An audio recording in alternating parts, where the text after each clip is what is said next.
자, 오늘 세 번째 시간입니다. 여러분 다시 말하지만 이번 집회는 여러분 좀 공부하는 집회입니다. 하나님이 세우신 교회의 역사가 세계에 어떻게 이 교회 역사가 이루어졌는지 그것을 깊이는 못 봅니다. 워낙 방대한 양인데 그러나 보는데 오늘 새벽부터 보니까 64년도부터 네로 황제부터 시작해서 교회에 대한 핍박이 시작됐습니다. 아주 강력한 핍박이 64년도부터 시작해서 이제 100년대 2세기, 3세기, 4세기에 들어서 교회에서 큰 핍박이 있게 되었습니다.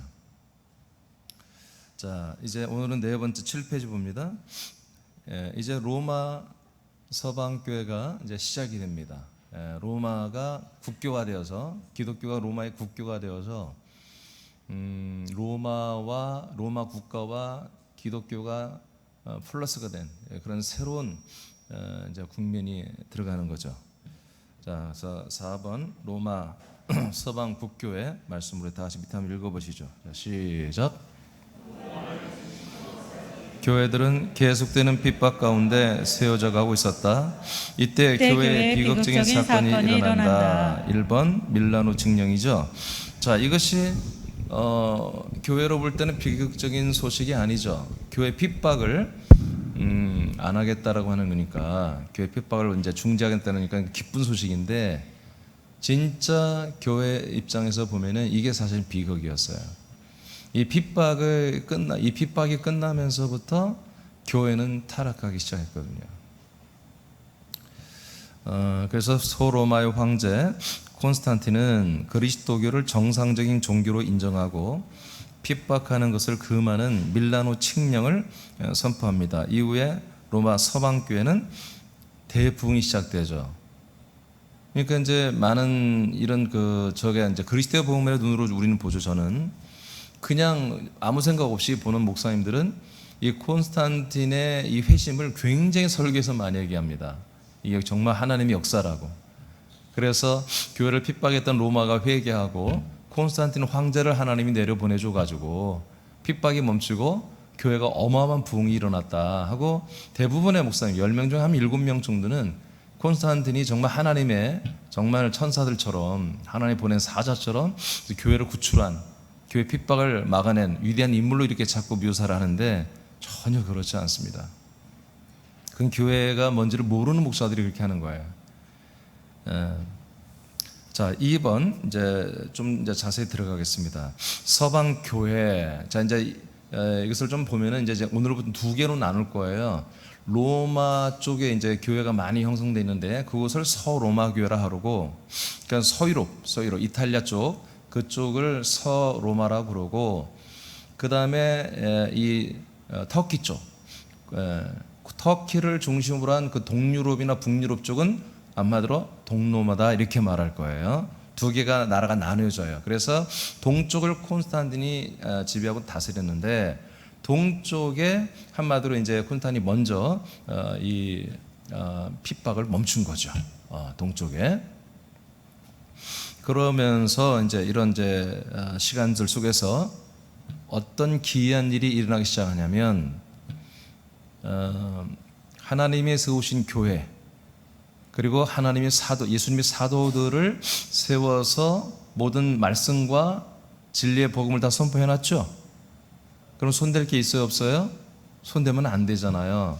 이제부터 뭔 일이 일어나냐면, 이렇게 세속화되는 교회들이 되면서 무슨 현상이 나타나면 그러한 것들을 손대기 시작해요. 그러니까 신학자가 나오는 거예요. 신학자가 필요 없거든요, 사실. 그냥 성경만 믿으면 돼요, 원래 교회가. 근데 이것을 다시 한번 신학자들이 나와서, 학자들이 나와서 뭔가를 새로 만들어내요. 재해석을 하고. 그리스도의 복음이면 다 되는 거거든요. 그런데 사람들이 하나하나 나와서 새로운 교리, 새로운 그런 말씀의 체계를 세우기 시작하는 거예요. 이게 무슨 말이에요? 그러니까 사도들이, 제가 말했죠, 이제 한 70년, 80년, 90년대에 그래서 사도 요한이 죽으면서 다 죽었어요. 그 뒤를 이어서 하는 것을 교부 또는 속사도라고 그랬죠. 속사도로 하는 게 좋아요. 속사도들이 하는 가운데 계속 핍박 가운데 계속 속사들이 순교당했어요. 그런 가운데 100년대가 지나가고 이제 200년대가 지나가면서 많은 부분에서 교회가 많이 약화되고, 특별히 이제 여기서 한마디로 핍박이 사라지니까, 정말 이렇게 뭐라고 할까요? 좀 이렇게 긴장되던 사람이 긴장이 해해진 거죠, 교회가.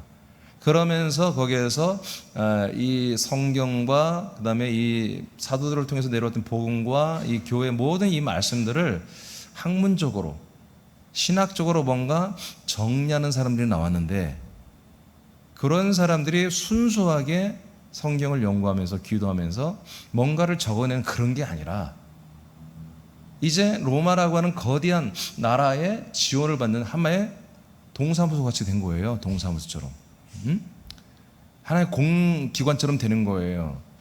그러니까 정부와 항상 교회는 뭐요? 밀착하게 돼가는 거죠. 아직 국교가 안 됐어도.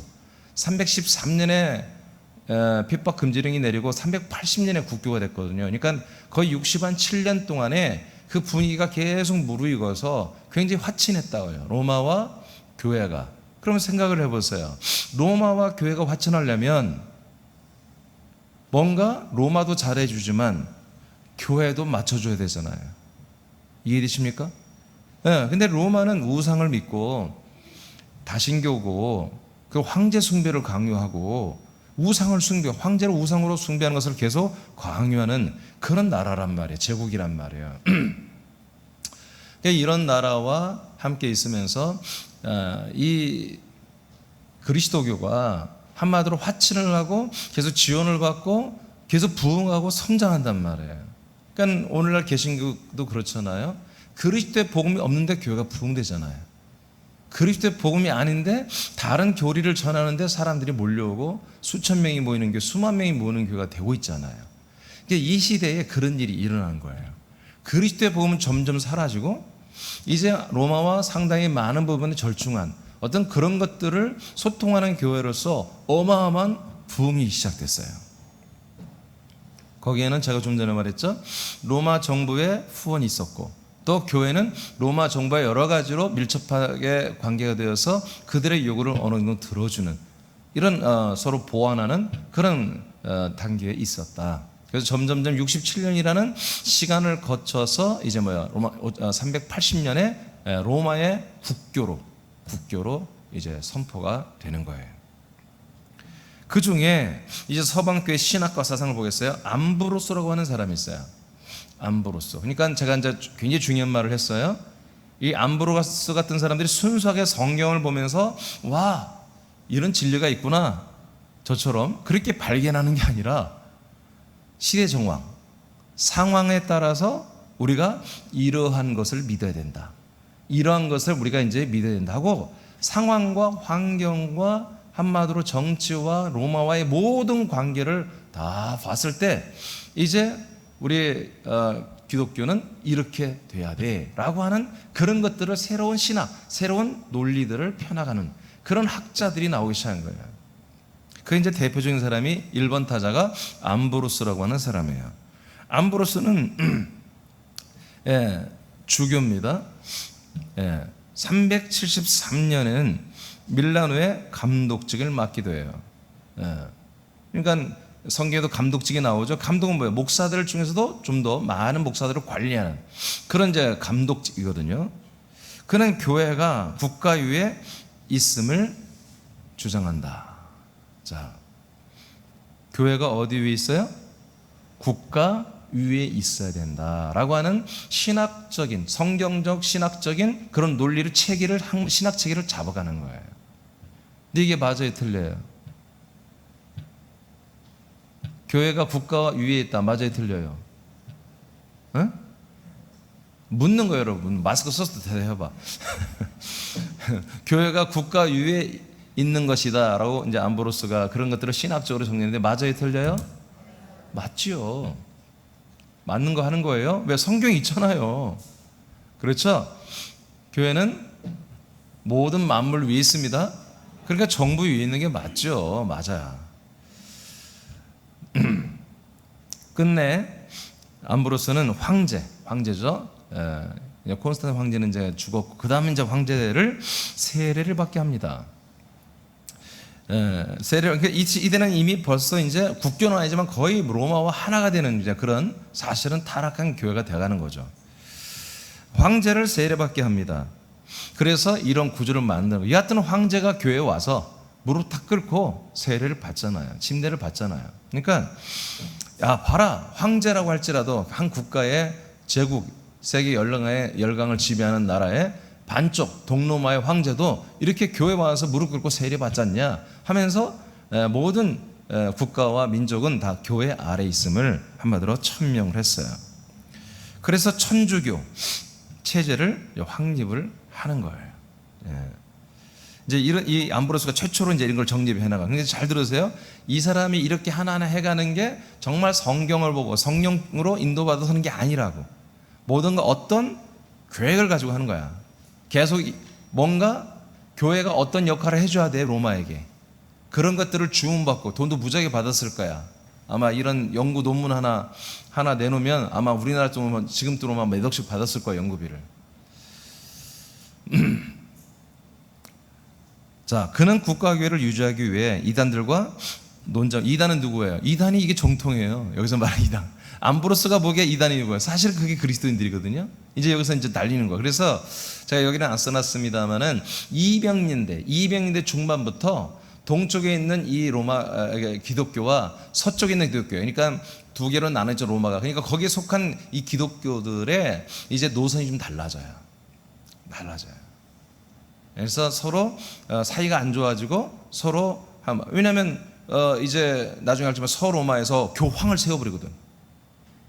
아니 네가 뭔데 교황이냐 이거야. 한꺼번에 전부 다 똑같은 우리 기독교인데 나중에. 근데 이제 하여튼 그 전에 국교가 되기 이전부터 그냥 기독교로 있을 때부터 벌써 로마와 세속화되기 시작하면서 한마디로 서쪽에 있는 이 로마 이탈리아 쪽에 있는 그쪽에 있는 교회가 기독교가 더 빨리 세속화가 되는 거예요. 그래서 이들이 점점 더 이런 새로운 신학자들이 나오고 그들이 만든 새로운 교리를 받아들여요. 그래서 이제 동쪽에 있는 교회와 서쪽에 있는 교회들이 맞닥뜨리면 안 맞아. 그러니까 쉽게 말하면 서쪽에 있는 교회들은 사도들을 통해서 온 이 말씀과 진리의 복음을 다 받아들이지 않아요. 그들만 사도냐? 하나님이 우리에게도 역사하신다. 이렇게 해서 새로운 그런 교리들을 만들어내는데 반해서 동쪽에 있는 동방의 교회 그리스도인들은 아니다. 사도들의 것을 우린 개성해야 된다. 그 지켜야 돼. 라고 이런 노선이 부딪혀서 200년대 중반부터 서로 부딪힙니다. 그래서 결국은 1054년인가 한참 있다가 완전히 이제 교단이 나눠져요. 지금의 그래서 캐톨릭과 동방 종교로 지금 다 존립하고 있는데 그냥 완전히 나눠지는데 사실은 200년대 중반부터 사실 나눠졌던 거예요.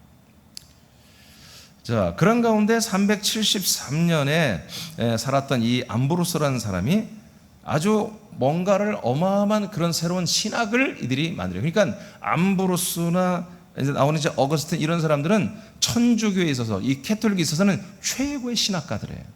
최고의 성인들로 추앙받아요.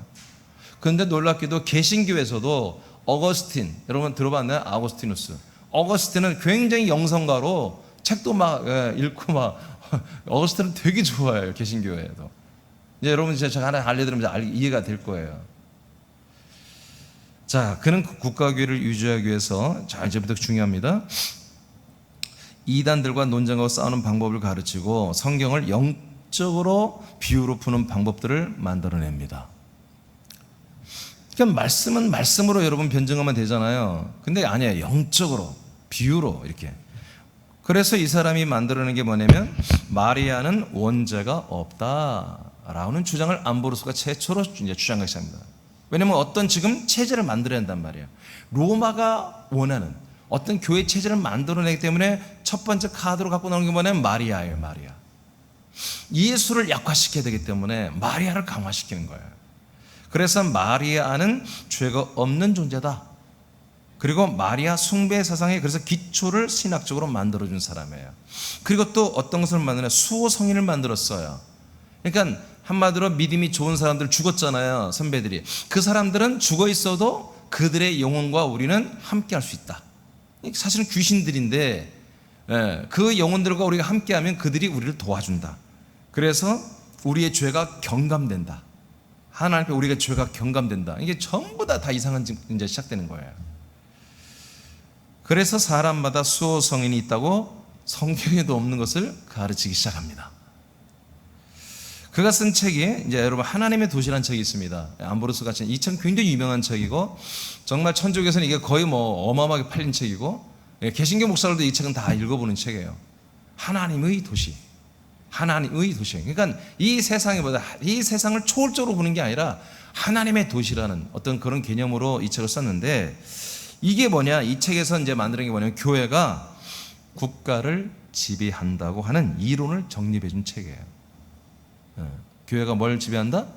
국가를 지배해도 된다는 이론을 만들어준 책이에요. 자, 아까 우리가 말했지만 성경에는 교회가 사실은 국가를 여러분 지배해도 되는 거예요. 그런데 뭐예요? 정치적인 지배가 아니죠. 그렇죠? 생명의 지배죠. 여러분 구원의 지배죠. 여러분 생명적 차원에서 국가 위에 있는 것이지 정치적, 경제적 이런 모든 차원에서 지배하는 게 아니잖아요. 그런데 로마는 이게 필요한 거예요. 그래서 이런 신학적 논리를 만들어내는 거예요. 그래서 교회가 모든 세상, 모든 정치, 모든 국가 위에 있고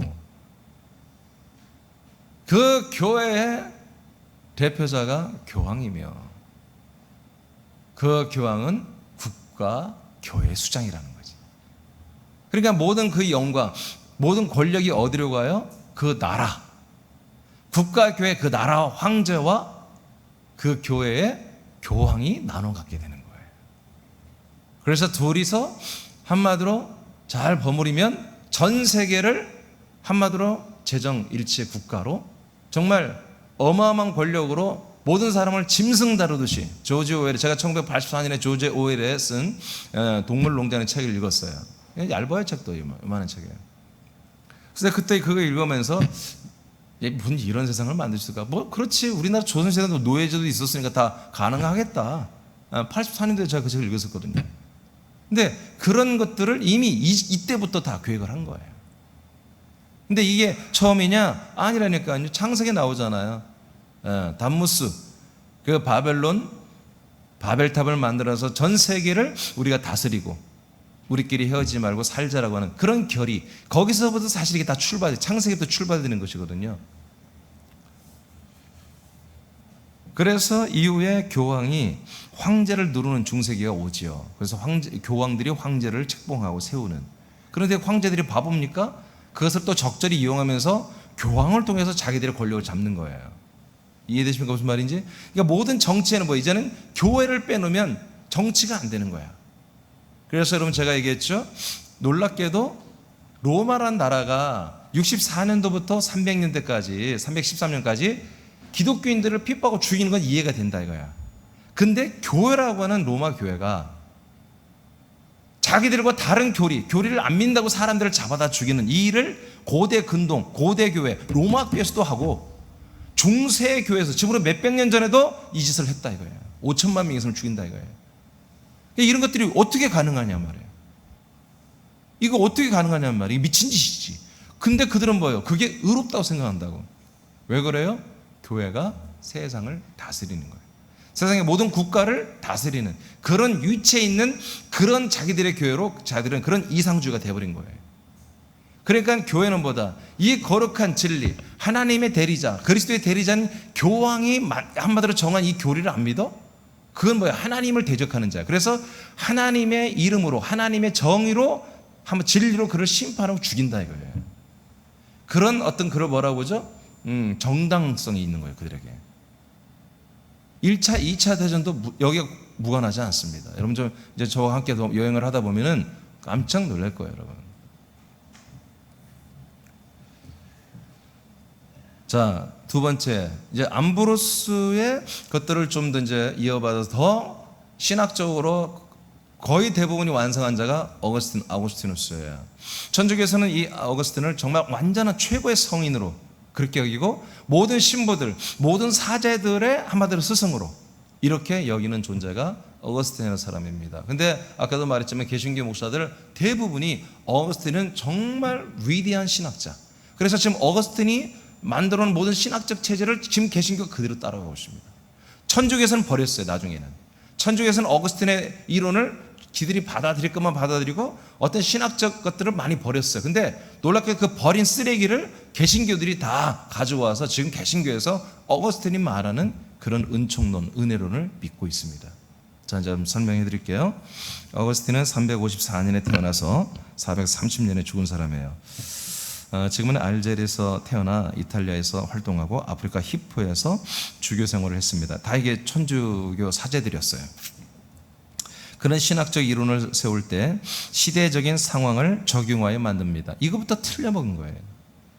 여러분, 신학이라는 거, 하나님의 성경 말씀, 하나님의 뜻을 가지고 어떤 체제를 갖추는 데는 여러분 환경과 무관한 것입니다. 상황과 무관한 것입니다. 근데 그렇지 않다는 거예요. 그러니까 오늘날 뭐예요? 강단에서 하는 설교가 뭐예요? 전부 다 상황에 맞는 설교를 해줘야 귀인들이 좋아하죠? 그렇잖아요. 힘든 사람들이 많으면, 요즘같이 여러분 더울 때 이렇게 막 우리 남자분들은 열심히 햇빛에서 일하고 옷을 시커멓게 타고, 나도 미안해. 새벽 5시로 땡긴 게 근데 저분들이 말이요, 얼마나 믿음이 좋은지 감사하대. 일을 나가는데 6시 반이면 늦다 이거지. 예배 마치고 좀 늦는데 5시로 땡겨주니까. 근데 얼마나 피곤해서. 그래서 다음 주는 일주일 내내 새벽 예배가 없어요.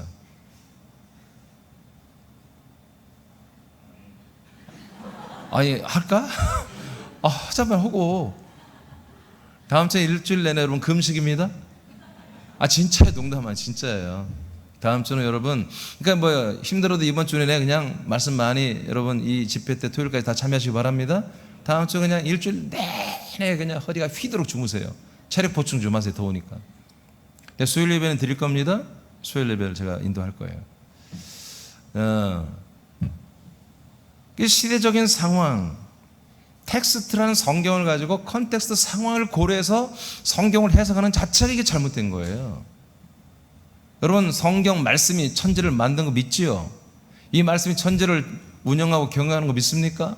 이 말씀대로 세상이 다 운영되고 있는 거 믿습니까? 그런데 이 환경을 보고서 성경을 재정립하는 이런 가짜 신학자들이 오늘날까지 팔을 치고 있다. 이게 신학이라 생각하는 거야. 상황과 환경과 정치, 경제, 문화 모든 그런 정세를 보고서 나오는 거예요. 그래서 신학도 여성신학, 환경신학, 해방신학, 민중신학, 별게 다 있어요. 제가 다니던 학교에도 여성신학이 있더라고. 박성경이라는 교수님입니다. 그분한테도 대학원에서 수업을 받았는데, 이분이 우리나라 여성신학 1호야, 1호. 얼마 전에 돌아가셨더라고. 아니, 뭐 신학이 여성신학이 있어. 남성신학은 근데 없더라고요. 자, 그는 서구 신학의 형성을 세운 자다. 서로마가 망하면서 서방 교회가 완전히 권력을 잡게 되죠. 여러분, 서로마는 450몇 년 후가 그냥 망했어요. 나라가 게르만족에게 완전히 망했어요. 그때 이제 이 교회가 한마디로 교황권과 왕권을 플러스하는 그런 강력한 교회가 더 된 거예요. 서쪽이. 그래서 더 타락하기 시작한 거예요. 당시 서방 교회는 서유럽을 지배했다. 카톨릭과 성공회는 어거스틴을 성인으로 추대합니다. 지금도 성공회는 영국 국교죠. 영국. 지금도 영국의 국교는 성공회입니다. 그러니까 성공회는 개신교와 천주교 중간 형태로 보면 됩니다. 그 성공회에 있던 찰스 웨슬레 형제가 개혁해서 나온 게 뭐예요? 감리교입니다. 우리 감리교. 성인들은 사람들의 수호 성인이 된다고, 이런 것들을 어거스틴이 또 암브로스에 이어서 이 신학적 이론을 만들었습니다. 어거스틴은 펜과 책으로 상징이 되는 천주교의 성인입니다. 그래서 신학자들과 학자들을 돕는 성인으로 추앙돼서 가톨릭에 있는 모든 신학자나 한마디로 이런 글 쓰는 사람들은 자기 수호 성인으로 누굴 선택하느냐? 어거스틴을 선택합니다. 그래서 어거스틴이 날마다 나와 함께 하면서 그분은 책과 펜과 같은 역할에서 내가 좋은 글을 쓰게 한다, 이렇게 해서 한마디로 수호 성인처럼 어거스틴을 섬기고 있죠. 어거스틴의 신학과 교리와 사상은 로마가 다른 민족들을, 잘 들어 지금부터, 다른 민족들을 정복해서 병합하고 하나가 되는 데 있어 종교 통합의 원리를 세웠습니다. 이들이 앉아서 연구하는 목적이 뭔지 아시겠죠? 정말 성경만 보고 연구하는 게 아니라 어떤 상황이 펼쳐지면 로마와 교회가 연합해야 되니까, 서로 한마디로 이렇게 뻐그리면 또 핍박이 되고 뭐 여러 가지 복잡하니까 자기들 이권, 기득권 뺏기니까 그런 부분에서 성경적으로, 신학적으로, 철학적으로 시스템을 만들어주는 이런 아주 사악한 짓들을 하는 거죠. 그러니까 여러분, 그런 말 있잖아요. 무기보다 펜이 강하다. 펜이 무서운 거예요. 펜이 무서운 거예요. 이런 어떤 철학적, 신학적 논리를 하나 만들어 놓는, 이게 얼마나 무서운지 몰라요. 이것에 의해서 정말 생각 없는 민중들, 대중들은요, 이거에 따라서 수천만 명이 그냥 따라가는 거예요. 지금 봤잖아요. 354년에 태어난 사람이에요. 근데 지금 1700여 년이 지났는데도 지금도 거의 이 사람의 신학교를 지금도 모든 교인들이 대부분 따르고 있다고 해요. 무슨 얘기죠?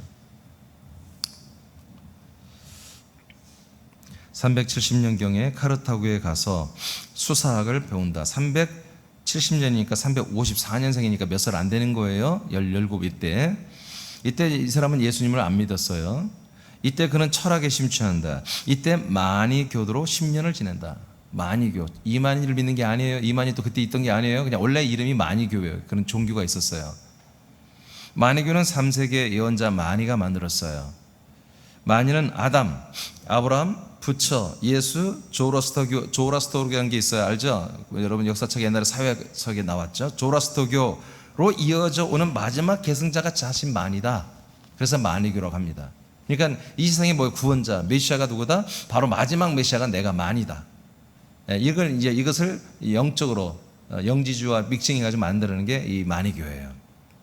여기에 10년을 심취해서 한마디로 여기서 신앙생활을 한 거예요. 이 이단에 빠져서. 이들은 철저히 이원론을 믿어요. 이들은 영지주의와 매우 비슷해요. 오늘 새벽에 얘기했죠. 영지주의들은 하나님이 3명이에요. First, Second, Third. 그래서 First 하나님은 사람의 영혼을 창조하고, 한마디로 Third, 제일 핫질은 일반 물질들, Second은 인간의 몸을 만들고. 그래서 보이는 물질이나 이 사람 몸은 아주 하등하고 아무 쓸모없는 것이다.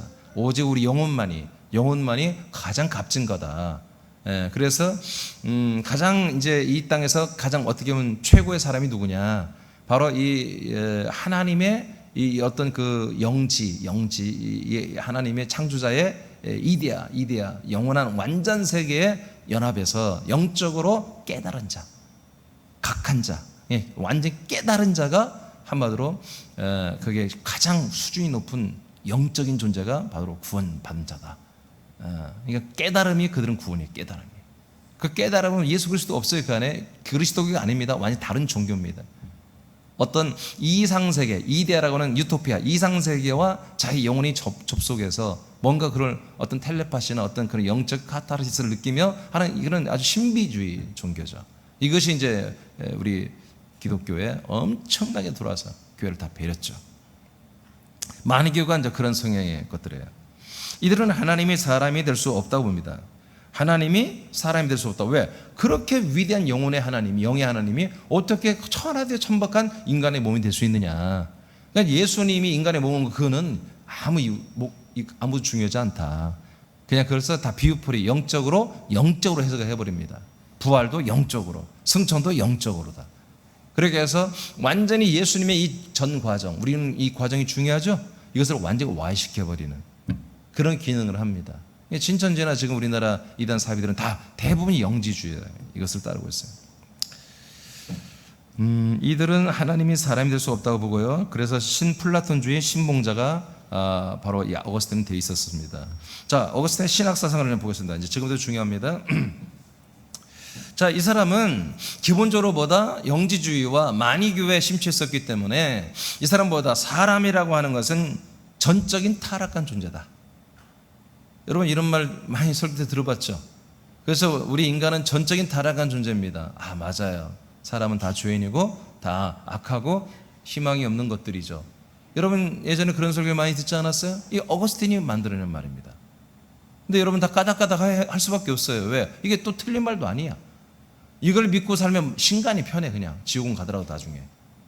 뭔 말인지 모르지 지금. 자, 가만 사람의 전적인 타락. 사람은 타락했기 때문에 하나님의 말씀을 받을 때 듣고 분별하여 믿는 능력이 없다고 봅니다. 그러니까 말씀을 잘 못 알아들어도 그러니까 마음이 편해 안 편해? 마음 편한 거야. 말씀을 잘 모르는 거예요. 그게 원래 정상이야. 그래서 여러분 우리 어렸을 때마다 교회 다닐 때 말씀을 다 알고 믿는 거 아니라고 목사님들이 강대성에서 얘기해요. 말씀을 다 모르고 믿는 게 큰 믿음이다. 정말 다 어렸을 때 그렇게 배웠다니까. 그래서 모르면서도 아멘 그렇게 하는 거야. 믿습니다. 기도들은 그냥 얼마나 잘하는지 몰라. 막 기도 한번 시작했다면 1시간, 2시간, 막 3시간씩 해. 말씀은 다 깡통이야. 근데 목사님 위로를 주잖아.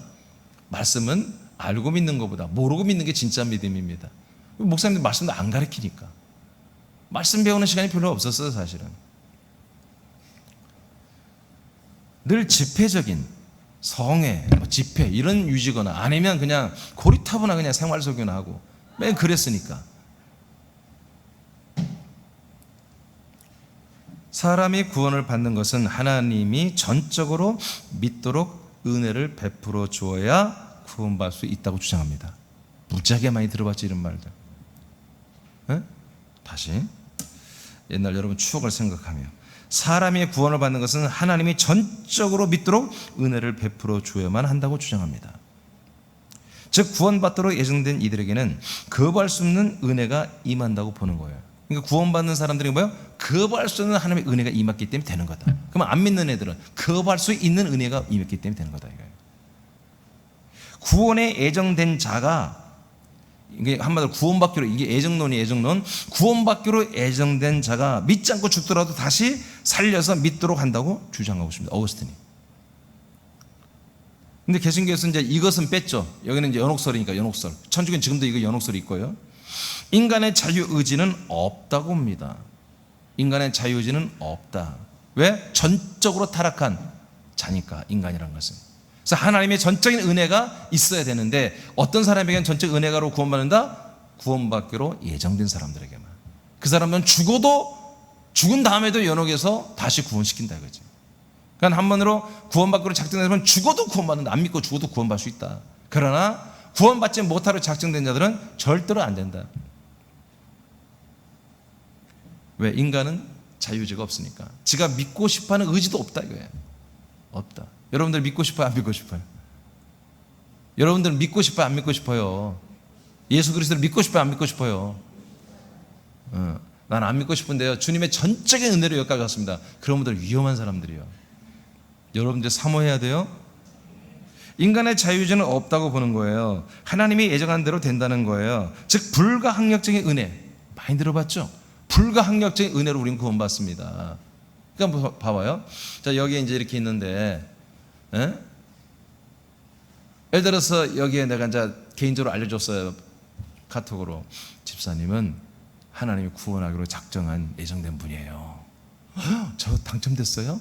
예, 집사님 맞아요. 그래서 다 알려줬는데 여기서 예를 들어 100명이라면 70명만 하나님이 구원을 작정했어요. 30명은 내가 연락이 안 해요. 이 사람들은 뭘 온지도 모르지. 이런 말씀을 들으면 불가항력적으로 하나님의 은혜로 우리는 구원받습니다. 그러면 이 소식을 알고 있는 사람들은 어때요 마음이? 이 말씀이 꿀송이 같죠? 그럴 거 아니야. 하나님 나를 이미 예정해버리는데 구원하기로. 근데 아직 그런 시그널이 없는 분들은 뭐예요? 참 묘하다. 나는 언제 소식이 올라나? 헷갈리는 거예요. 헷갈리는 거예요. 자, 좀 더 보고 얘기하겠습니다. 이러한 교리 형성은 마니교와 영지주의의 영향을 받은 흔적이라고 볼 수 있고요. 자, 그 다음에 8페이지로 갑니다. 그는 이 같은 이론과 신학을 세움으로 인간의 자유의지를 말살하고 국가교회에 맹목적으로 순종할 수 있는 신학적인 틀을 만들어가는 거야 이게. 그러니까 봐봐요. 자, 이제 당신은 예정되었습니다. 그러니까 하나님 전적 은혜로 이것이 예정된데 그 하나님의 구원, 전적으로 구원하는 그 전적인 은혜의 구원이 어떻게 이루어진다? 바로 하나님의 이 교회, 하나님이 세운 이 당신들의 어떤 이 교회, 이 교회에서 이제 나중에 그래서 교리가 나오는 거예요. 이 교회에서 하나님이 명한 7개의 성사를 여러분이 해야 됩니다. 7개. 이게 구원이 완전히 이루어졌다고 말하지 않아요. 천주교는 이루어진 구원이 아니고 그건 개신교 와서 말하는 것이고, 당신들은 한마디로 예정됐다 해요. 구원받기로 예정됐다. 근데 뭘 해야 된다? 이 캐톨릭에서 베푸는 7개 성사, 한마디로 이제 세례나 성만찬 이런 걸 말하는 거예요. 그 7개를 너가 평생 꾸준히 해야 그리고 이 교회에서 하라는 대로, 교황이 하라는 대로, 사제들이 하라는 대로 해야 너는 구원받는다. 이렇게 딱 묶어놓는 거예요. 그리고 너의 의지는 있다 없다? 없다. 그러니까 누가 하라는 대로 해야 돼? 교황이 교회에서 하라는 대로 해야 되는 거야. 이런 신학적 기틀을 만든 게 어거스틴이에요. 무서운 거예요, 이게. 제가 예측은 했어요. 근데 예전에 저는 신학 이거 관심이 없었기 때문에. 근데 이번에 보면서 소름이 막 돋아, 소름이 돋아. 이놈들이 천재들이야, 천재들. 사람들을 완전히 조지올의 동물농장처럼 사람들을 옴짝달싹 못하게 영적으로, 혼적으로, 완전히 정치적으로 묶어버리는 이러한 기가 막힌 제도를, 기가 막힌 교리들을 만들어내버린 거예요. 국가교회에 맹목적으로 순종할 수 있는 신학적 틀을 만든다. 이것을 하는 목적은 국가교회를 세우기 위함이다. 목적이 뭐라고요? 국가교회를 세우기 위해서. 국가교회를. 지금 아직 국가교회가 만들어지기 전에 어거스틴이 이 이론을 다 만들어 놓는 거예요, 지금. 예. 국가교회의 수장이 교황입니다. 교황과 교회의 말을 들어야만 하나님의 불가항력적인 은혜가 임하는 것을 신학적인 논리로 세운 거예요. 자, 뭐 먼저 이해되십니까? 국가교회에 종속이 되고 국가교회의 권위에 충성해야만 구원을 받을 수 있는 원칙을 세운 거예요. 그래서 즉 어거스틴은 국가교회 체제를 완전히 세운 자예요. 어거스틴이. 그래서 캐톨릭에서는 어거스틴은 완전히 너무 고마운 분이지, 고마운 분. 국가교회에 종속이 되고 국가교회의 권위에 충성해야만 구원을 받을 수 있는 원칙을 세운 것이다. 즉 어거스틴은 국가교회 체제를 세운 자다. 그가 주장하는 은혜론은, 이제 은혜론을 보겠습니다. 은혜론, 하나님의 불가항적인 은혜로 중생을 해야 한다고 주장하는 거예요. 이 하나님의 불가항력적인 은혜로 뭐야? 중생을 한다. 중생. 이 중생은 우리의 거듭나고 좀 달라요. 한번 죄삼에 거룩해지는 그런 단계예요. 죄인이 아니라 대속을 받는 그런 단계를 중생이라고 그래요. 거듭남이 아니고. 그러니까 뭘로 중생한다? 우리는 그리스도의 생명으로, 아들의 영으로 거듭나죠. 성령으로 거듭나죠. 얘들은 뭐다? 국가교회에서 하라는 대로 해야 누구도 한마디로 원래부터 불가항력적인 그 은혜, 불가항력 하나님 주신 그 은혜가 이 교회를 통해서만, 교황과 교권을 통해서만 주어지는 7개의 성사를 했을 때 이루어지는 이거에만 해서 너희들이 충성해야 한마디로 충성을 할 수 있다. 이런 교리들을 만들어냈어요. 즉 애정론으로 충성해야 한다는 것입니다. 그러니까 여러분, 캐톨릭에 지금 계속 이 당시 다닌 사람들은 뭐겠어요? 캐톨릭도 아니고 하여튼 이런 교리를 믿는 사람들은 뭐예요? 내가 누구다? 구원받기로 예정이 된 자다라고 믿는 거야. 그렇게 자기가 믿는 한은 이제 이 교회를 떠나 안 떠나? 이 교황의 7개 성사에 명한 것을 지켜 안 지켜? 지킬 수밖에 없는 거예요. 그래서 교황이 가서 전쟁해야 하면 전쟁도 하는 거라니까. 교황이 하나님 되는 거예요. 예정된 은혜를 믿을 때 중생하여 구원을 받는다고 주장한다. 사람이 황제가 된 국가교회에서 이 예정을 정해주는 곳이 될 수 있도록 체계를 세워준 자가 바로 어거스틴입니다. 그래서 구원과 관련된 모든 일은 교회와 신부들이 베푸는 성사를 통해서만 이루어지는 시스템이 세워집니다. 즉 국가와 교회가 하라고 하는 대로 해야 구원을 받는 체제 이론을 만든 자가 어거스틴이에요. 왜냐하면 교황 있는 교회가 그냥 교회가 아니라 무슨 교회다? 국가교회야. 그래서 교황과 황제는 같이 가는 거야. 같이. 그래서 교황과 그 국가의 황제가 뭔가를 결정하면 그건 하나님이 하는 것과 똑같은 거야. 그래 자기들이 구원받으니까. 자, 가톨릭은 7개 성사가 있습니다. 이를 만든 이가 어거스틴인데요. 뭐가 있냐면 유아세례. 유아세례 아시죠? 유아세례를 왜 주는지 이제 좀 눈치가 오죠? 감이 오죠? 유아세례를 왜 주겠어? 그냥 어렸을 때부터 불가항력적인 은혜에 구원 예정된 그런 자로 지목을 해버리는 거야. 그것을 선포하는 게 유아세례예요. 그러니까 얘들은 어렸을 때부터 어떻게 해야 돼요? 누구한테 충성해야 돼? 교황과 국가에 충성을 하는 거야. 이게 무서운 거야 이게. 그래서 유아세를 저는 안 하는 거야. 저는 이게 언제부터 하느냐면 1990 몇 년부터는 우리 교회는 안 했어요. 유아세를 아예 안 했어요. 견진성사, 이것은 한마디로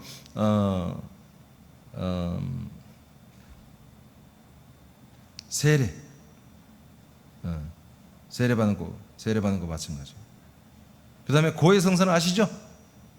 고해성사, 성체성사, 성만찬을 말하는 거예요. 얘들은 화채를 믿습니다. 그 시간에 이 떡이, 이 포도주가 진짜 예수님의 살이고 예수님의 피라고 믿어요. 그래서 성체라고 그래요. 화채를 믿어요. 진짜. 여러분, 상징입니다. 아멘.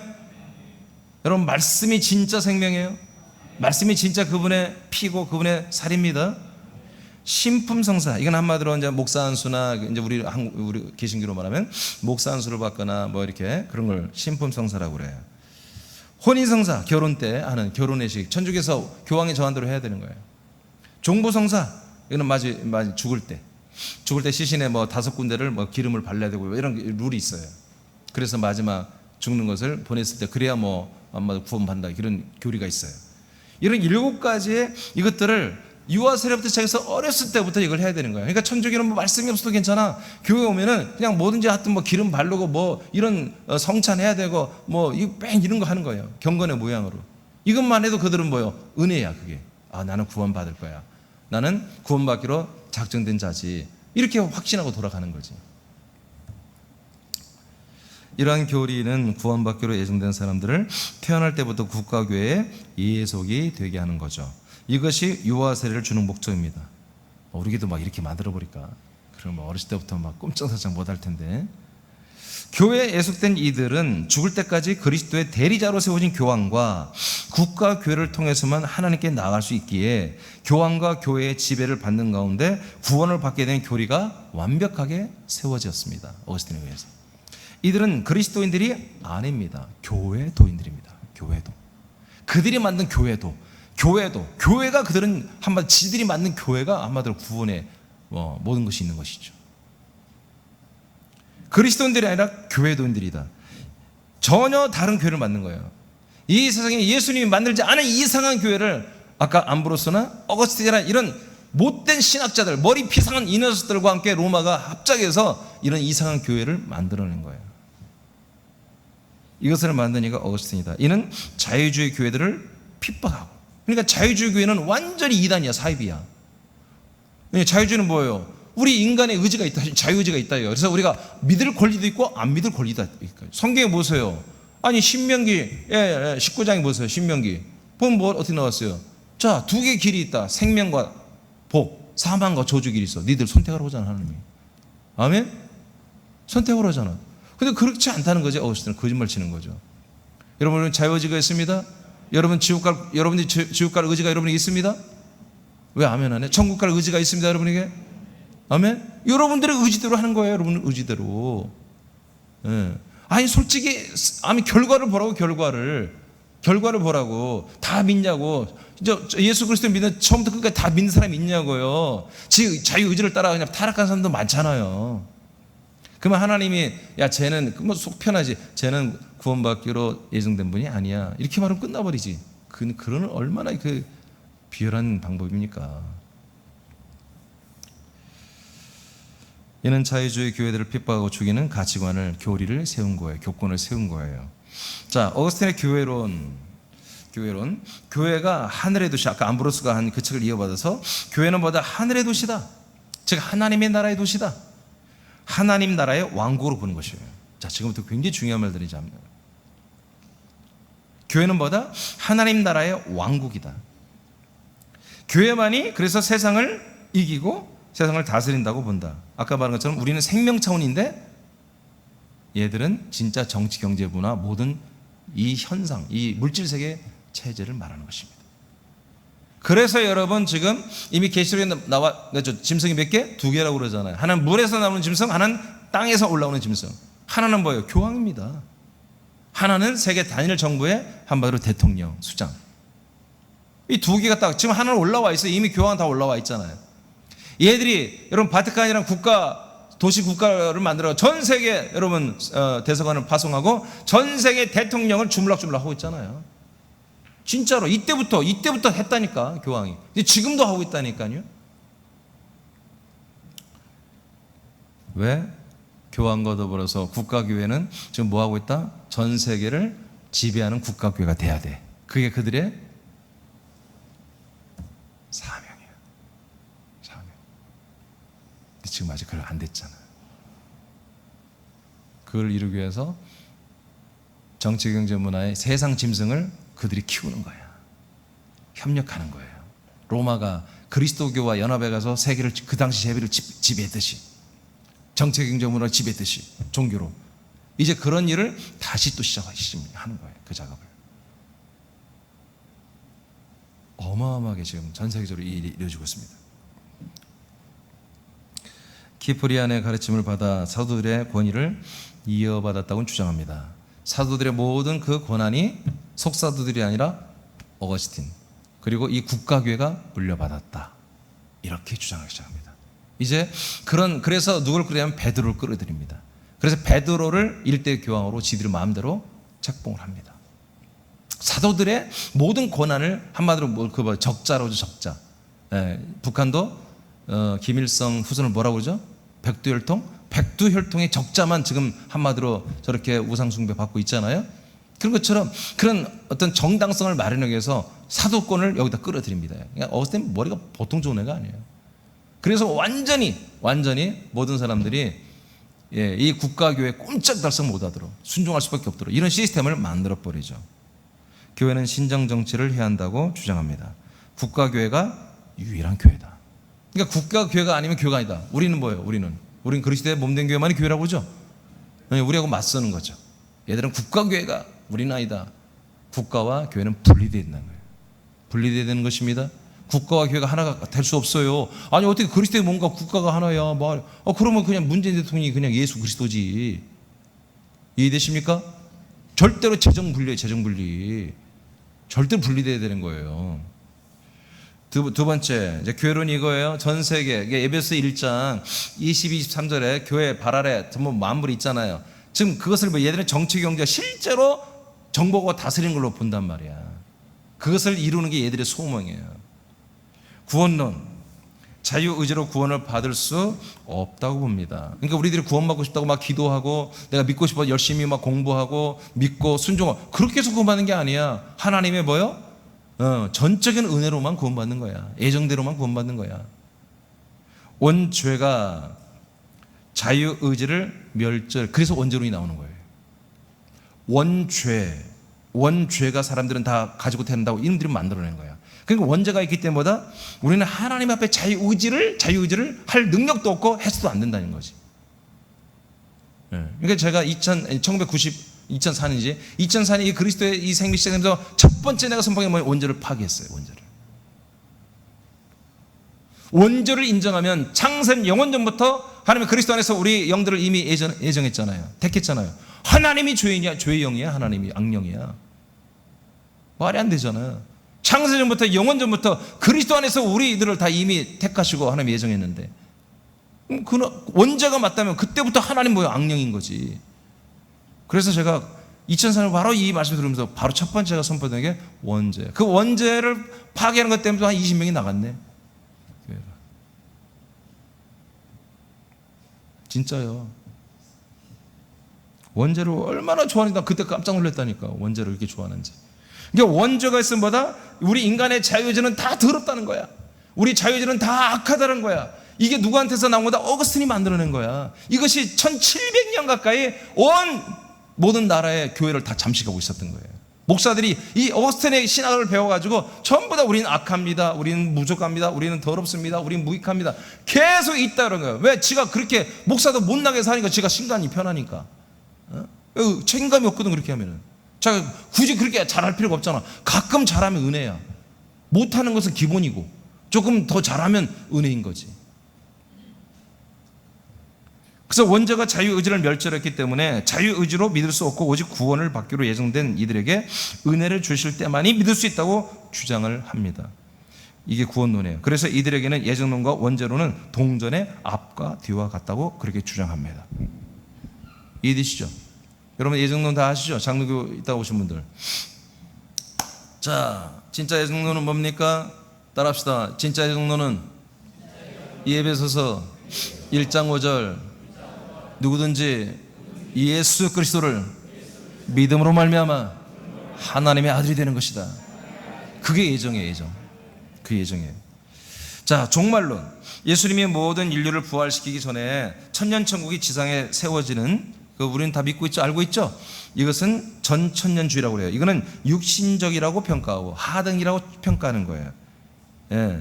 그럴 일이 없다. 무슨 주님이 재림하고 뭐 그런 거 없어. 사람의 힘으로 유토피아를 만드는 후천년주의, 이건 옳지 않은 거거든요. 그것도 부정하고 실제로 땅에서 천년천국이 이루어지지 않는 무천년주의를 이들은 주장합니다. 어거스틴이. 지금까지도 카톨릭은 이걸 믿어요. 그러면 뭐냐, 이 천년천국이란 뭐냐, 그러면 영예라는 거, 비유로 해석하는 거예요. 뭐냐, 지금 이 국가교회, 교황과 황제가 연합해서 만든 이 국가교회가 다스리는 세상이 지금 천년천국이다. 영예를 비유로 하는 거예요. 지금 하나님의 교회나 얘들 다 이렇게 영예에서 이렇게 써먹잖아요. 지들이 다스리는 나라가 올 거라는 거죠. 근데 가톨릭은 이미 시작된단 말이죠. 이미 자기들이 지금 다스리는 이 교회가 다스리는 나라가 보다 천년왕국이다. 그래서 우리가 제대로 다 다스리는, 그래서 이 세상의 정치 황제가 이제 통합 황제가 나오고 교회 교황은 이미 있고, 그래서 두 개가 트윈으로 딱 해서 전 세계를 종교와 정치로 딱 다스림보다 이게 천년천국의 극치지. 이렇게 믿고 있는 거예요. 얘들은 아주 전혀 새로운 종교예요. 사실은 성경을 이용해가지고 이런 아주 악한 놈들이 이런 정말 악한 이 신학 이론을 만들어가지고 이 국가교회 체제를 만들어준 거예요. 이게. 이것 때문에 이렇게 정말 수많은 영혼들이 순교당하고 수많은 사람들이 지옥 가고 있는 거예요 지금. 그런데 목사들이 어거스틴을 존경해요. 어거스틴의 영성을 따르고.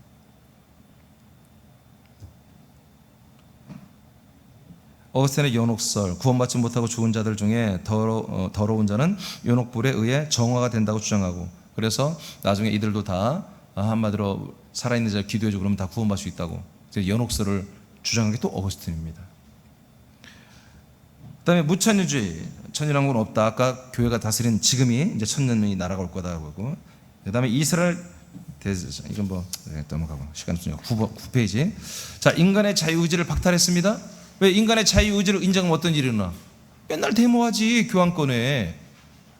루트 같은 사람이 나오는 거지, 깔뱅 같은 사람들이. 그러니까 철저히 박탈해야 말 잘 들으니까. 이거를 완전히 그건 다 인간의 자유의지, 인간적인 본성당은 다 죄다, 전부 다 악한 거다, 아무것도 하지 마라, 이렇게 다 옥죄해버리는 거죠. 그래서 복음을 들어도 믿을 수 없다, 이렇게 말해요. 복음을 들어도 안 믿어져, 이렇게까지 하는 거예요. 유아세례, 아까 사람은 유아세례를 통해 다시 태어난다. 그래서 유아세례 때부터 아예 사람들 확 잡아서 절대로 국가교에 순종하는 그런 종들로 만든다. 그 다음 마리아 숭배. 마리아는 죄 없이 수태되었고 그리스도를 출산한 후에도 평생 동정녀로 살았다고 주장합니다. 웬걸? 아니 예수님의 동생들 있잖아, 모시마들. 아니 아줌마요, 아줌마. 이제 내가 이런 천주교인들 앞에서 아줌마라면 큰일 나겠지. 아줌마라니까, 아줌마. 애기 팍팍 났어. 자, 성인들의 공저. 아까 이제 성인들, 어거스틴과 같은 성인들을 수호 성인으로 모시면 죄가 경감이 된다고 주장한다. 사도신경에 성도가 서로 교통하는 거, 이건 이제 완전히 말을 좀 많이 바꿔서 해석하는 거예요. 원래는 성인들과 교통하는 것입니다. 귀신들과, 한마디로 신접한 귀신들과 교통하면 죄가 경감이 된다. 자기 죄가. 아니 여러분, 예수의 피로 죄는 완전히 사라지는 것입니다. 아멘. 경감되는 게 어디 있어?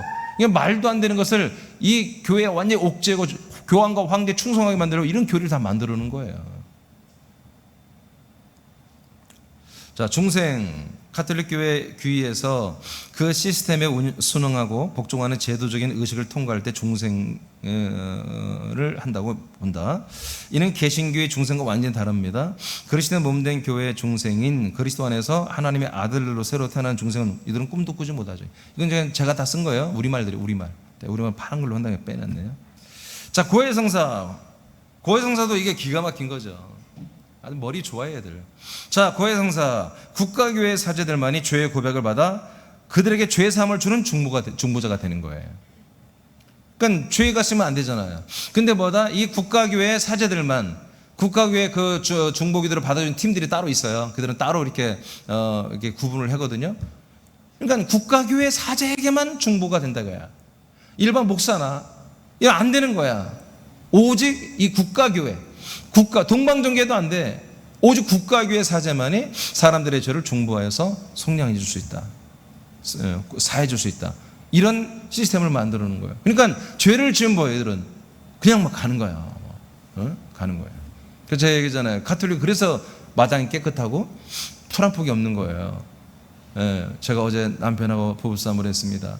근데 제가 숫단지를 던졌더니 우리 남편 눈두덩이 맞았어. 21반을 꾸몄습니다. 어떻게 할까요? 그래요. 그러면 마당에 있는 풀을 다 뽑으세요. 아멘. 32발 좀 강도가 셌군요. 이번에 화장실 좀 다 하세요. 아멘.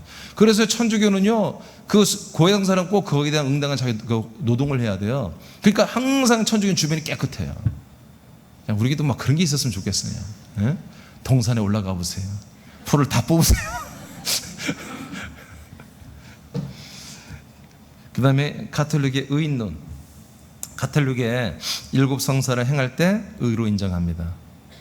우리는 하나님의 약속된 그 복음을 믿을 때 의가 됩니다.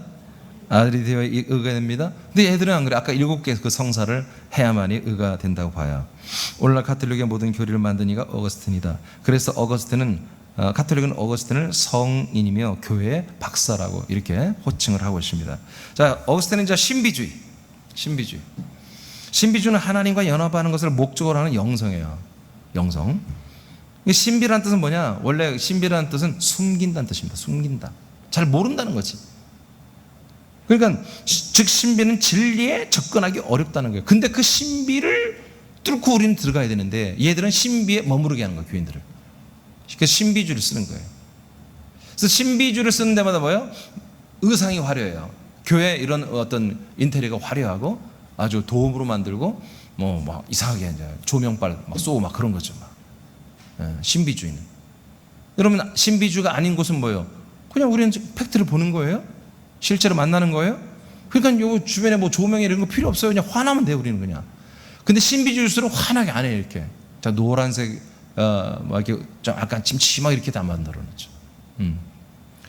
천주교 가보세요. 성당에 이렇게 우리처럼 환하게 밝은 데 없어요. 다 조명도 노란색 비치고 다 그렇게 약간 어둠침침하게 이렇게 다 해놓죠.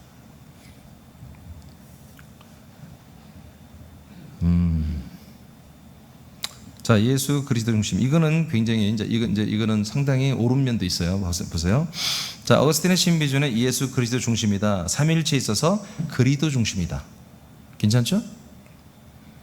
그의 교련도 그리스도 중심이에요. 맞죠? 그렇죠? 우리가 똑같죠. 이는 의도가 있다. 근데 의도가 있다. 교황이 그리스도를 대체했음을 신학적으로 세워놨기 때문에 그런 거예요. 교황이 누구를 대체했다? 그리스도를 대체하는 거다. 그런 모든 정권, 신권을 하나님이 교황에게 부여했다고 신학적으로 다 체계를 만든 게 어거스틴이란 말이에요. 그래서 교황의 용어, 교황이라는 용어가 비카리우스 크리스트예요. 이게 뭐예요? 대체된 그리스도라는 거예요. 또 다른 그리스도. 교황에 쓰는 그 3중 이렇게 왕관이 있죠. 금으로 된 왕관. 그 왕관의 한가운데 뭐라고 쓰냐면 비카리우스 필리데라고 써 있어요. 비카리우스. 바로 대체자, 그리스도의 대체자다, 그런 뜻입니다. 그러니까 교황은 그래서 뭐예요? 교황 무엇을 나오는 거야? 교황은 죄가 없다. 그것을 공회에서 통과시킨 것도 웃기지. 총회에서. 그러면 그걸 교인들이 믿어.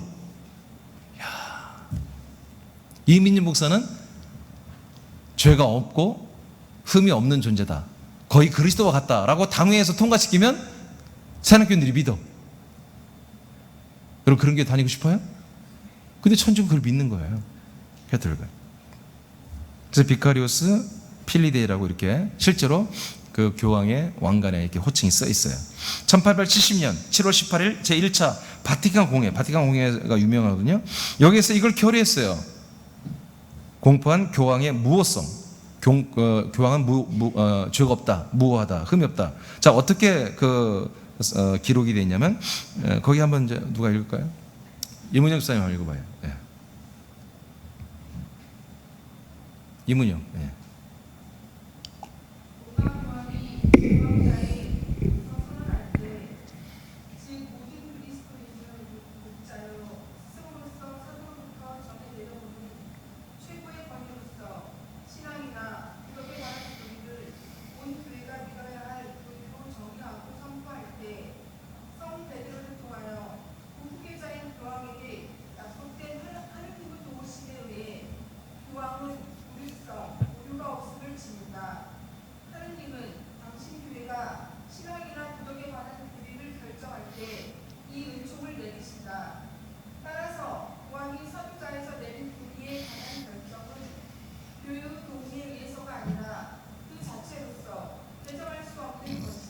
네. 이게 바티칸 공회에서 결의된 거예요.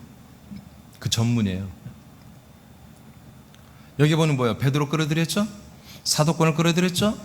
그 다음에 사도의 좌라고 그랬죠? 사도의 보좌. 사도 좌라고 했나? 에? 무슨 좌라고 그랬어요? 좌. 사도좌가 맞아요? 사도좌. 그러니까 이 교황이 누굴 다 이어받은 거예요? 사도도 이어받고 그리스도도 이어받고 모든 권을 다 이어받은 자래요. 이는 무료하다예요. 무료. 무료. 오류가 없다. 죄도 없고 오류가 없는 자다. 흠이 없는 자다. 이게 사람이 아니라는 거죠. 그리스도와 동급이고 사도들의 모든 것을 계승한 유일한 존재다. 그래서 교황이 이때부터 1870년 이후부터 모든 교황은 다 이 권한을 갖는 거예요. 그래서 교회와 의논하지 않아도 돼요. 그냥 혼자 자기가 잠자다가 그냥 뭐 밥 먹다가 이렇게 앞으로 해야 되겠다. 그러면 내가 이렇게 명하노라. 그러면 그게 하나님이 한 거야. 그게 한마디로 하나님 말씀이고 법이에요. 진리예요. 이런 것이 1870년부터 법적으로 통과되어서 지금 집행이 되고 있는 거예요. 자, 그 다음에 그러니까 예수 그리스도 중심인데 뭐예요? 그리스도 중심은 그 옳은데 그걸 왜 만들었어요? 그 그리스도의 자리에 교황이 앉아있기 때문에 마음대로 교회를 치리할 수 있게 그런 절대 권력을 신학적으로 이렇게 만들어줬다. 우리는 그리스도가 하십니다. 정말 우리는 그리스도의 몸 안에 있습니다. 자, 사랑의 형성 오직 하나님만이 목적으로서 사랑을 받으셔야 하고 다른 모든 사랑을 이 목적에 종속한다. 그러니까 하나님만이 사랑을 받아야 한다는 거예요. 하나님은 사랑이시며 그리스도를 사랑하는 것이 하나님을 사랑한 것이라는 말씀에 깊이 잡혔다. 이건 틀린 말은 아니야. 우리가 예수 그리스도를 사랑하는 게 하나님 아버지 사랑하는 거죠. 근데 얘들은 이것이 어떻게 이용돼? 교황권에 간단 말이에요. 교황권. 그리스도의 대리자를 사랑하고 섬기는 뭐예요? 하나님을 섬겨 똑같다 이거예요. 이는 성경적이다. 그러나 그리스도를 교황과 교황권이 대체하기에 문제가 된다. 그렇죠? 하나님의 은혜를 강조한다. 자, 하나님의 은혜론이죠. 은혜론. 하나님은 창조에서 은혜를 주셨고 인간의 불순종에도 불구하고 성육신해서 더 완전한 은혜를 주셨다. 지금 페이지 맞죠? 에? 맞죠? 야, 어느덧 금방 끝나네. 다시 하나님은 은혜를 주셨고 창조에서 은혜를 주셨고 인간의 불순종에도 불구하고 성육신 해가지고 더 완전한 은혜를 우리에게 십자가에 주셨다는 거예요. 그래서 인간은 필사적으로 하나님의 은혜를 그래서 의존해야 된다. 인간이 한 게 아무것도 없다. 이 말 많이 들어봤죠? 우리 인간은 한 게 아무것도 없는데 하나님이 전적으로 다 하셨다. 그래서 이 하나님의 은혜에 무조건 우리가 붙잡아야 돼요. 근데 붙잡는 건 뭐다? 그 예수 그리스도 붙잡는 게 아니라 그 대리자인 교황을 이 국가교회를 붙잡아야 되는 거예요. 하나님의 은혜를 의존하는 것은 반드시 성육신하신 예수님 안에서만 가능한 것으로 정한다. 즉 인간으로서만 은혜를 의존하게 한다. 그러니까 오직 인간으로서만 그리고 예수님을 붙잡고 교황을 붙잡고 교회를 붙잡는. 그래서 내가 완전히 하나님의 아들로 거듭나 이건 꿈도 못 꾸는 거예요. 그러니까 천주교인들한테 하나님의 아들이 된다고 막 기절할 거야 아마. 그 개념 자체가 이해가 안 될 거예요. 그들은 늘 그들은 사람으로서 늘 하나님의 전적인 예정론 안에서만 은혜를 받고 이 7개의 성사를 계속 죽을 때까지 해야 내가 구원을 받는 이런 것을 믿고 있는 분들이 하나님의 정말 진짜 아들 예수님과 똑같은 형제가 된다면 깜짝 놀랄 일이죠. 자, 내면적 영적 순례. 그는 마음의 안식은 하나님 안에서 쉴 때만이 가능하다고 본다. 이건 다 틀린 것들이 아니에요. 자, 그런 고백록에서 영적 성장은 내면을 향한 여행이라고 정의합니다. 이 어거스틴의 고백록이라는 책 굉장히 유명한 책이에요. 이건 목사들이 다 읽어보는 책이에요. 내면을 향한 여행, 틀린 게 아니죠. 그 종착역은 하나님과 만나는 내적 자로 봅니다. 이건 맞습니다. 그 다음에 이제 다시 한번 신비신앙. 그의 신비신앙은 내면적이다. 죄로 물든 영혼 안에 망가진 하나님의 형상이 있다는 것을 인식한다.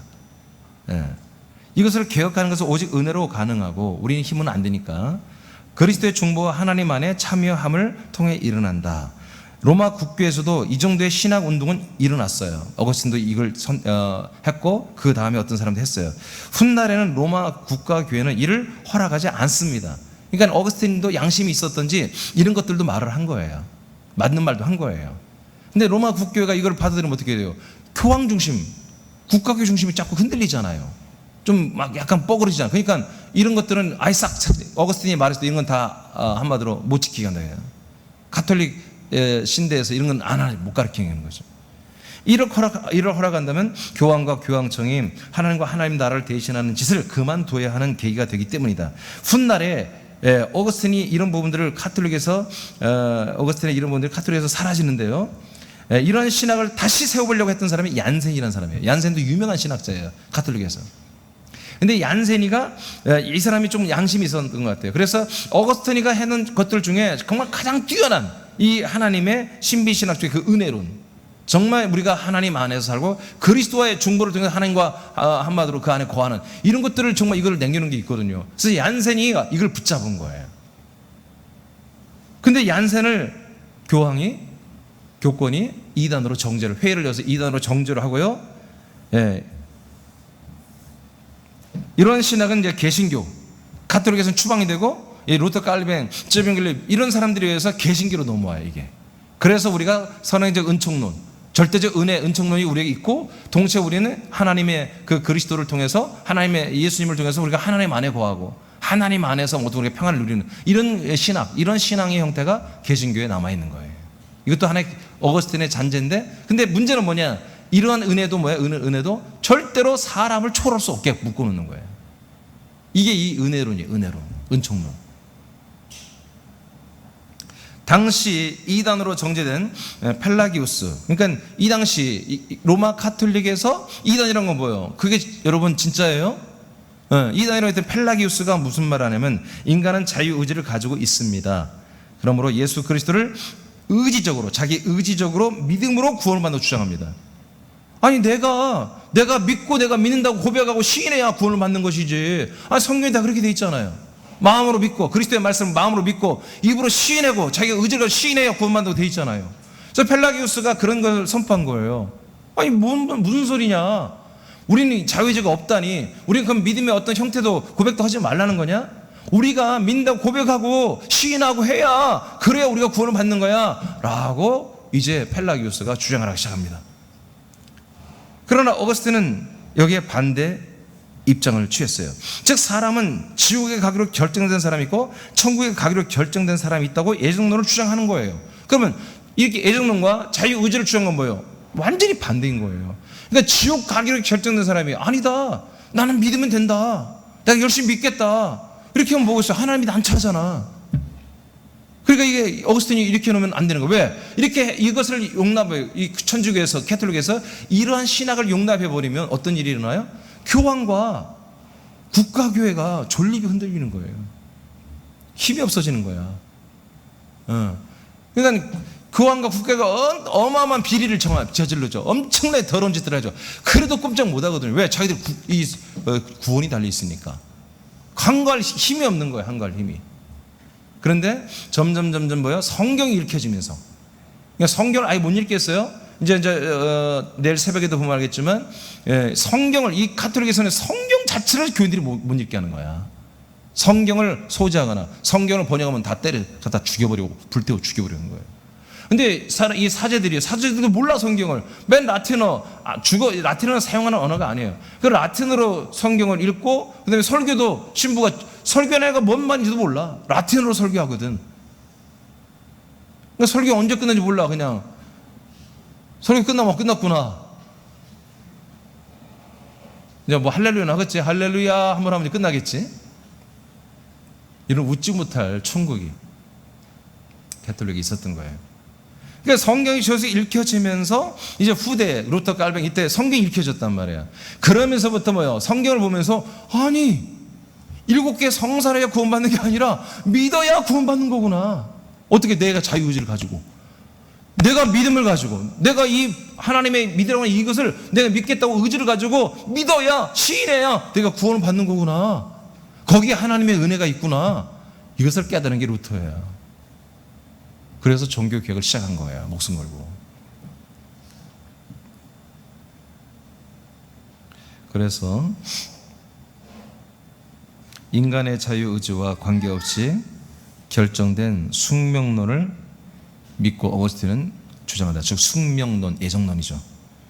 펠라기우스는 어거스틴의 애정론은 마니교와 심플란톤 주의와 같기 때문에 그리스도인들은 이것을 수용할 수 없다고 주장하며 반박을 하기 시작합니다. 이런 펠라기우스 같은 사람들이 있었어요. 이에 어거스틴과 동료들은 아직은 이때가 이제 막 국교가 되고 이제 아직은 이 진짜 그리스도인들이 아직 이 교회에 남아 있을 때죠. 이에 어거스틴과 동료들은 하나님의 은혜를 무시하고 인간 스스로의 힘으로, 즉 율법을 지킴으로 도덕적으로 완전해질 수 있다고 주장한다고 펠라기우스의 주장을 비판하는 거예요. 이 율법적이다, 니들을. 이 율법이야. 이렇게 때려 잡아버리는 거예요. 여기에서 나온 애정론은 바로 후대의 루터와 칼빈, 찌벤길리 등의 계승되어서 지금까지 이 애정론이 지켜지고 있는 거예요. 펠라기우스의 주장은 인간의 힘으로 된다는 것이 아닙니다. 하나님의 은혜를 인간이 믿어야 한다는 거예요. 그럼 믿으면 된다는 거지. 이해되십니까? 네. 믿는 것은 사람들이 믿어야 한다는 것이죠. 즉 믿는다고 의지를 보이고 영접해야 구원이 된다는 것을 펠라기우스가 말했는데, 펠라기우스는 이제 한마디로 이하는 이단으로 찢겨서 추방이 돼버립니다. 아웃돼 버립니다. 자, 오늘 여기까지 하고 내일 새벽에 이어서 여러분 11페이지부터 하겠습니다.